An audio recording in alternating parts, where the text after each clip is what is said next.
Американска компанија котирана на Њујоршката берза од областа на аутсорсинг на бизнис услуги во Македонија треба да отвори 2500 работни места. Од нив најмалку 500 ќе бидат во канцеларијата на оваа компанија во Битола. Ваква инвестиција најави денеска лидерот на ВМРО ДПМН е Никола Груевски од Народниот собир во Битола.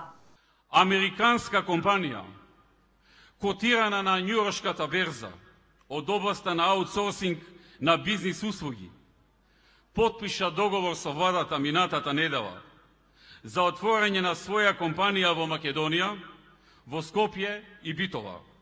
Со проектот се планираат вкупно 2000 вработувања, од кои најмалку 500 во канцеларијата во Битола.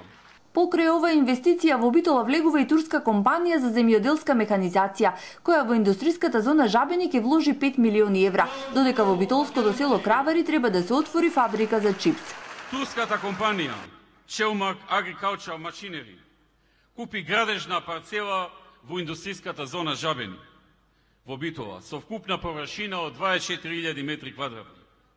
Компанијата ќе гради погон за производство на земјоделска механизација, каде се очекува производството да започне до крајот на оваа 2015 година.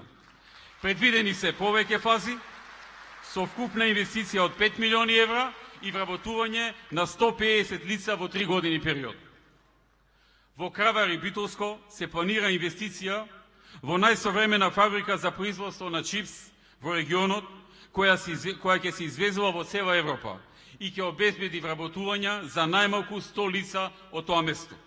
Груевски истакна дека 90 милиони денари се наменети за реконструкција и модернизација на клиничката болница во Битола. Воедно најави обештетување на сите кои беа погодени од поплавите, од кои голем дел се токму во Пелагонија.